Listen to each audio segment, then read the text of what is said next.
హైదరాబాద్ నగర విస్తీర్ణం ఇప్పుడు మరింత పెరుగుతోంది. ఒకవైపు జీహెచ్ఎంసీ పరిధిని, హెచ్ఎండిఏ పరిధిని పెంచుతుండటం, మరోవైపు నగర పరిసర ప్రాంతాలు డెవలప్ చేస్తుండటం వంటివి ఇప్పుడు రియల్ ఎస్టేట్ పై అందరి కన్ను పడేలా చేస్తోంది.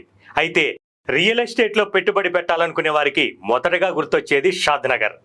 ఇలా షాద్ నగర్ గుర్తుకు రావడానికి అనేక కారణాలున్నాయి.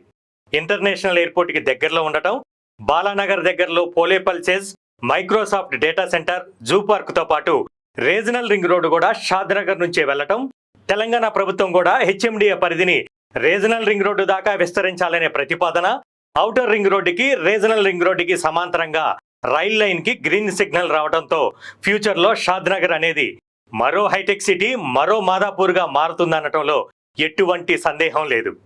షాద్ నగర్ దగ్గరలో జరిగే ఇన్ని డెవలప్మెంట్ ని దృష్టిలో ఉంచుకొని శ్రీ సిద్ధి వినాయక ప్రాపర్టీ డెవలపర్స్ అన్ని గవర్నమెంట్ అప్రూవల్స్ తో